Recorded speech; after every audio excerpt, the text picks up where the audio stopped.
Uh, I got a question. Now, what time is the game? Because I saw it posted at 7, I saw it posted at 6. What time is the football 7 game? Central, 6 Mountain. We sure it's 6? On their website it says 7. Last time I saw it, said. I just want to make sure I'm on time. What time we load the bus? We'll get you there on time. That's all I'm worried about. You got questions, I got questions. That was all I had to find out. So go ahead, guys. Well, after you had a chance to look at the film, what's your assessment on Saturday's game? I felt really good about how our defense played. We gave up some runs early, settled in, made the adjustment to what their game plan was, and really played good defense after that. I thought special teams, we were good in some phases of it, because when I say that, 20 was an excellent returner. We knew at his speed, so I thought we did a good job containing him in coverage. Where we did not do a good job is on that punt, where we didn't stay disciplined in our assignment of what we're supposed to do. So those things have to get cleaned up, because that's more of a focus and an awareness than it is a ability. And then offensively, thought that we had our chances in some of the runs that popped on us, but it was the penalties that hurt us early in the game, and then it was our execution later in the game. So at the end of the time, it was too much of the inconsistencies of the group to not get the production that you wanted. So that's how I'd assess the other day. You mentioned Saturday after the game how teams now are dropping 8 into coverage, rushing 3, without giving away any state secrets. What typically are things that an offense can do to counter that? Well, if you, at the end of the day, it's really, football is not that complicated. If you can run the football, you can start to control what happens in that football game. Because with a good run game, you got play action. Without a good run game, you lose play action. So you lose 2/3 of your game without a good run game. So you need to always get a good run game and go watch any BCS game, Wisconsin versus Michigan. If you can run the football, you got play action, pass, and everything looks good. If you can't run the ball, the play action is gone. Thus, it kind of takes away a big part of your game. You become a drop-back team. So either way, with our quarterback, why I'm always excited is because even with a drop-back game, drop 8, drop 9, rush 9, it doesn't matter. It doesn't have quite the effect when you have a capable quarterback to be able to handle either situation.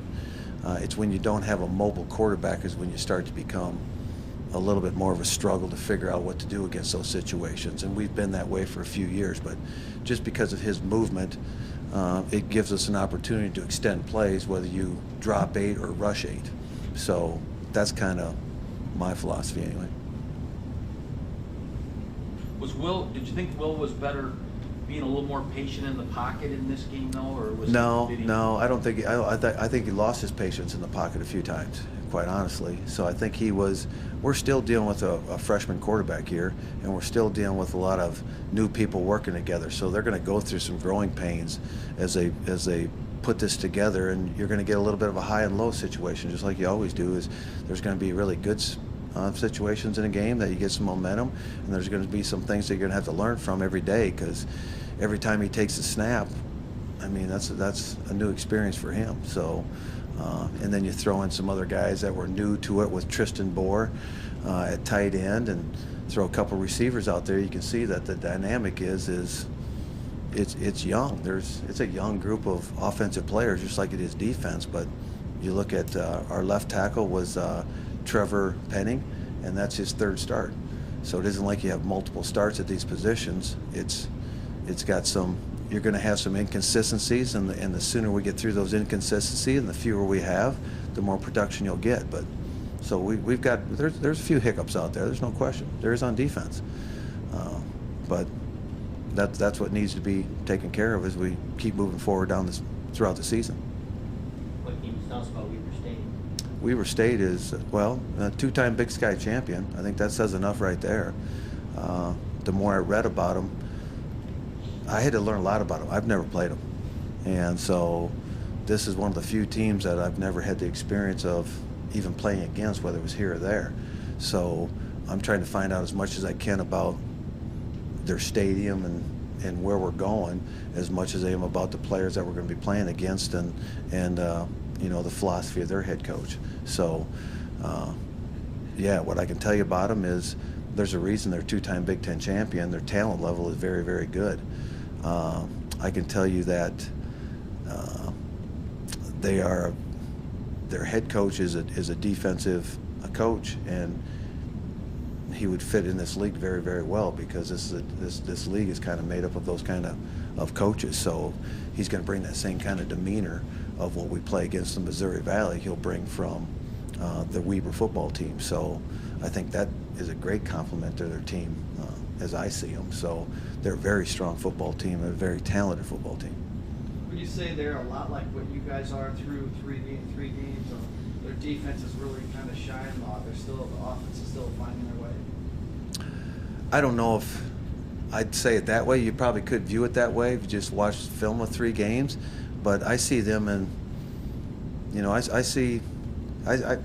you're probably correct in saying it that way. Now that I think through it, is I see a lot of the same philosophies, maybe different styles of play a little bit, but at the end of the day, to the naked eye, it appears, you know, you got the same type of toughness and how the game is played and what's expected on the defensive side and special teams. I mean, his special teams are excellent. He was, as I read about him and find out about him, he was many years as a special teams coordinator for Utah. So you can see that in their special teams, of all the intricacies that are there and the detail of coaching, the techniques. I mean, I'm studying all that stuff, and you can see his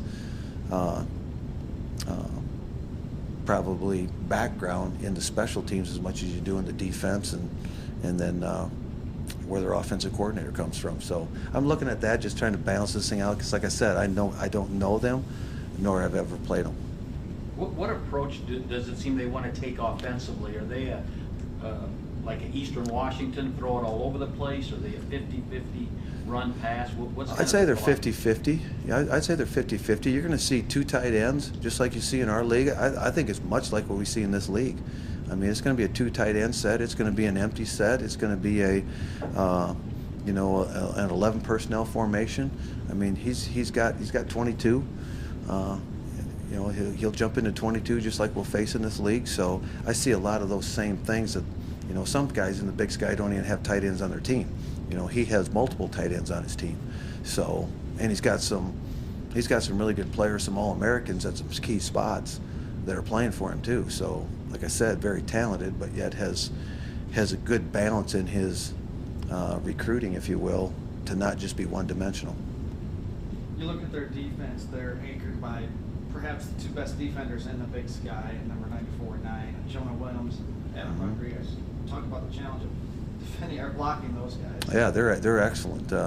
You know, I always, just by watching film, you always kind of watch of who the players are, just because that's where my eye goes all the time, just because I'm just intrigued by recruiting of good players as watching somebody else's good players. And those 2 are excellent players you mentioned. 9 really plays hard. He plays hard all the time, and you know, he's just got that edge to him. You can see that he's a difference maker on the football field, as is 95. So they're just, like I said, they're very good, and not just those guys. I mean, those guys play hard, but their entire team does. I mean, they're well coached and well disciplined. After a couple good weeks of practice and a good game Saturday, how much opportunity has Tyler Guzman earned at this point? He gained a lot of, I don't know if I was going to say he gained a lot of trust in the fact, but he produced the way we felt he would, so he came through in the way that we thought he could, which gives you more trust in the fact of how he'll play going down the road. So when he got an opportunity, he made the most of it. And by doing that, you get more opportunities. So yeah, he'll get more opportunities than what he had in the first 2 games, and I don't know how many carries he had the other night, but there's no question that what he did and how he produced with his opportunity earned him the right for more. How pleased are you right now with where your defense is, and what's going to unlock them getting to the next level? Ooh, I'm pleased with their app, but we still have, there are some flaws out there, and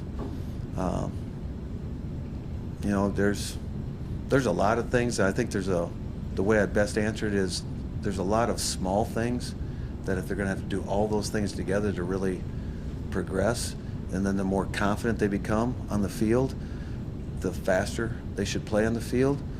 But they're playing good after 3 games, and there's still some young heirs that are going on out there, and the more they play, the more we'll get through that part of it.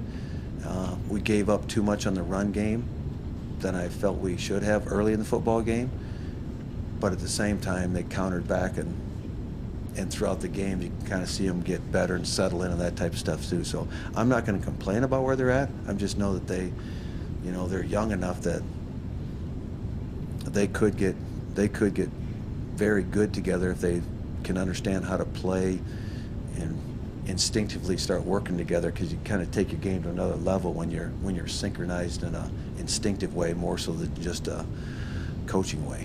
And that's kind of takes time to, that's that chemistry part of it. But they're doing very good. They were very composed the other night. I mean, we sat on a 3-0, 6-0 game the whole day, and there's a lot of stress that goes with that on the defense, and they handled it very well, stayed very composed, and I thought that was the key to good defense all day long, was not trying to do it all in one play, just play good all the time. And they kept their composure and played good football and had energy at the end. So, you know, we still have to condition and do those types of things to keep them where they're at. So we'll find out. We'll be in a little bit of a altitude deal this week and traveling this week. I mean, the distance, there's a lot of stuff that you can say might fall into that category. They just have to stay composed and play their game. Speaking of the altitude, do you do something different? Do you go on Friday night when you have a chance to walk through? Do you have a small, like, cardio workout or anything like that just to get them maybe acclimated a little faster? Or? Yeah, we'll probably go out and do some push-ups today or something. I don't know. But I don't know that you can. I mean, it does factor into a game. I mean, I've always said it doesn't, just because it's a mindset, but it does. Depends on how much you're on the field and how fast you go.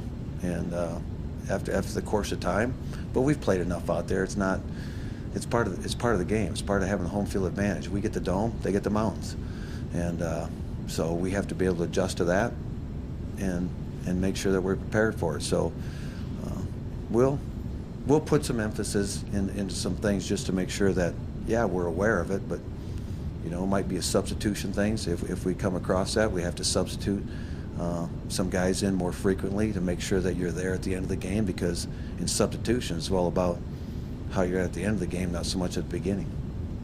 You were complimentary of Jared Brinkman in the lead up to this season. He has 2.5 sacks at this point, 17 tackles. It seems like he's playing perhaps his best football of his career. Brink's really playing good.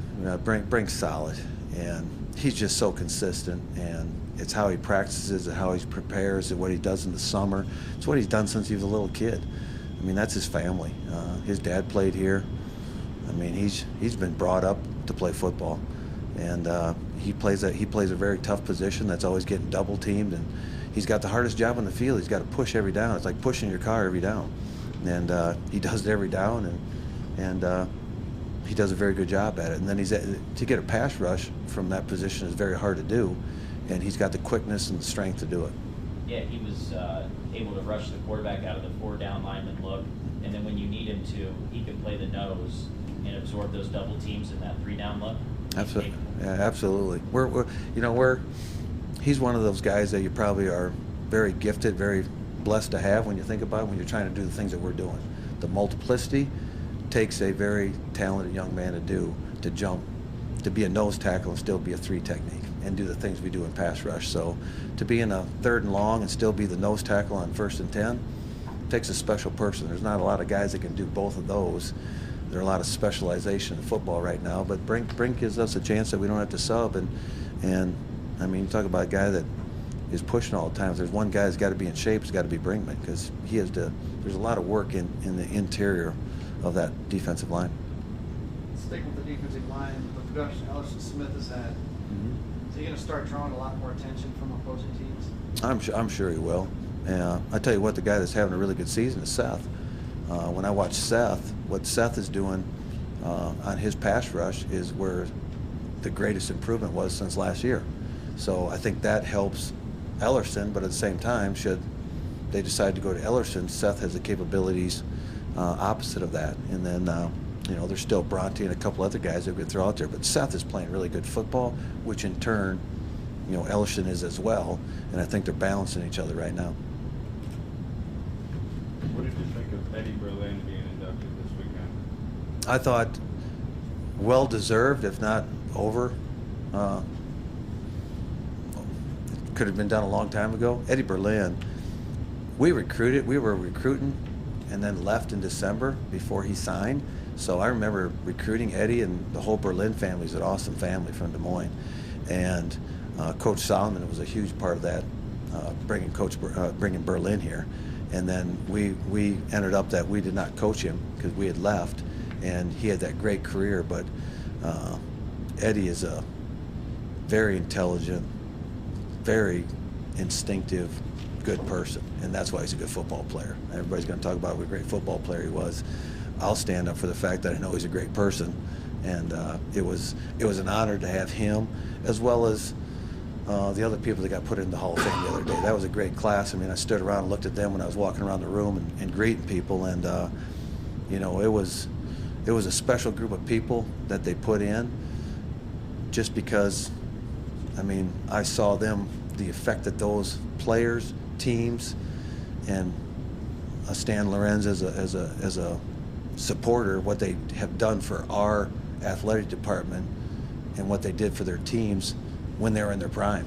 So I thought it was pretty cool to see those people go in knowing what they did, because I saw them do it. Back to the game last Saturday, it seemed like this was the first game where some major penalties did hurt you, and a couple of them were called blindside hits. Is there something you try and do to maybe even educate the guys more on that blindside hit? Well, I probably didn't do a good enough job of educating. We talked about it, and we did not practice it, because what happens right now is the blindside hit is when you see these guys, when it's really counter plays, when things turn drastically in the other direction and everybody reverts and kind of goes, it's not a designed play per se, and you get angles immediately, and then now you have to actually take a charge instead of deliver the hit. So it's not about hitting them in the back. That wasn't the penalty. The penalty is that the person has to see the block coming, and apparently they have to see it coming from a distance, because they saw it coming. I mean, the second one, when we scored the touchdown, that guy saw it coming, but it was a good hit, and it was straight in the shoulder pads, face up, no targeting or anything like that. But I guess he didn't see it long enough. So it goes both ways. I mean, I know there was a couple missed too when when you start pass rushing and scrambling.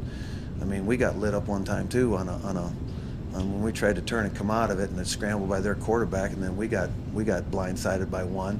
So you got to see it all. So to me, that's a tough call. And just because you see a big decleater doesn't mean it's not necessarily a unsportsmanlike conduct, but it's got to be taught. It's got to be talked about, and we'll review that today, because I did not meet with him yesterday. We'll pull those clips up today and show them again that these have to become basketball screens, take a charge instead of deliver the blow. Also on Jalen's punt return, after you looked at the review of that, was that a fair catch signal? Was that? I could see why they did that. I didn't watch it on film. I watched it on the big screen, and when he kind of did that arm fling right at the end, and it was just, if I was the defending coach, I would probably said the same thing, because again, the punt returner has to have so much space to return it. I get it, but it also is a live play that we're going two different directions. So there's a protection issue and a safety issue, but there's other guys that are signaling in other ways to try to delay the rush or give them a pocket to catch the football. So we just have to be consistent in the arm movement, more so than just the flagging. The arm movement is what triggers all this. And I did see Jalen kind of throw that just enough where I could understand why they threw the penalty.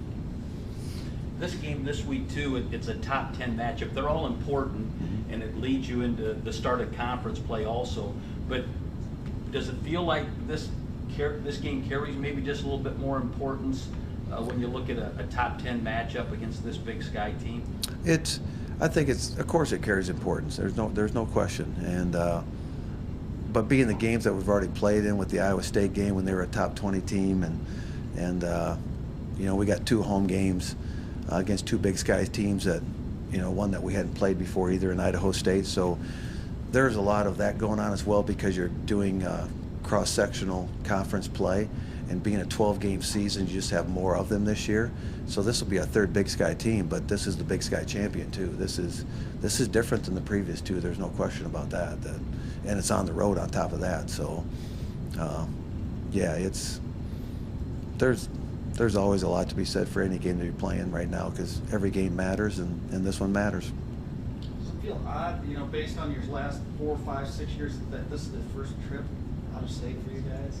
Seems like always early on you've been on the road. That's, you know, that's probably the best comment today, and I'm glad you noticed it, because I noticed it yesterday. I'm sitting there yesterday.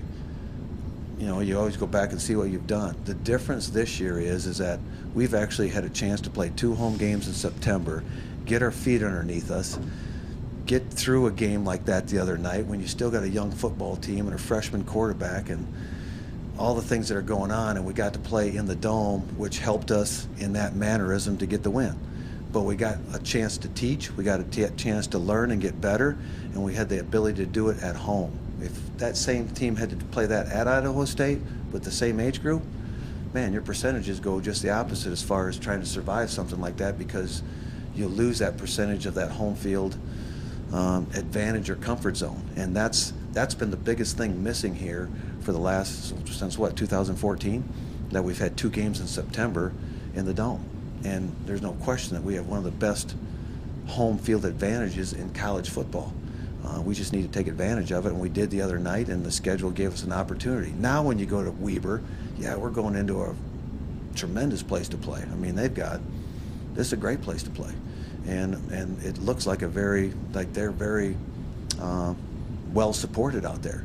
So, but we've had the chance to get games underneath us right now. So yeah, you should be in a little bit of a groove, and you're gonna have to deal with that. That's part of college football, to go on the road, but at least we've had the chance to play some home games so we can get our feet underneath us to go and take this game on. You ever have those guys that come back like Eddie ever speak to the team? Frequently. Anytime. Oh, I even asked Eddie. We had Eddie and his whole crew was here that day, and I mean the Mitchell boys and Matt Bob from Hudson, all those guys were great players in that class. So they actually came up to the offices after the Hall of Fame. So I was up at the office getting ready for the game, and that crew showed up, and we could have dressed all those guys out. So they were excited. They just wanted to be back in the offices too. But number one, the best thing about UNI football is kind of what Ryan Mahaffey told our recruits in a meeting prior to that game. He goes, he wasn't around for these guys that were walking down our hallway, but it's like a brotherhood up there. If you were a Panther, you're always a Panther. And anybody that played here, I mean, even though they might not have been in your era, we still kind of connect in the same way because we're all in the same team. So you saw that in our hallway, you know, 2 hours before game time. But in the same regard to your question is anytime a former player comes back and he comes to a practice, I actually bring him in to talk to the team, and only to tell them the experience of what they had here. And 99.9% of the time they're going to tell them why and what UNI has done for them by going through this university and this football program, what has helped them to get to where they're at today. And anytime you can bring somebody from outside to say that experience, plus with that kind of credentials behind him, it's great for our football team. Any injuries that's going to limit it, or everybody healthy for this week? We'll find out a little bit more today. Like I gave him yesterday off, so we're coming back today to watch film here at 2:30, and I'll find out a little bit more. And as of right now, I don't foresee any, but you know, as of yesterday, everything was fine. It's just sometimes some of these things flare up after 48 hours. Looks good though. Could this be the game we see Chris Kalervik back or not? Could be. Could be. He's the same one. I don't know what he's going to do. I mean, he's been out for so long, but I know he hopes to. But I can't guarantee that right now by what I saw today. I think, and who knows if he gets out there, can he sustain it? Because that's going to be the next phase he goes through, is can he sustain staying out there once you get out there. Anybody else? Thanks. It is 6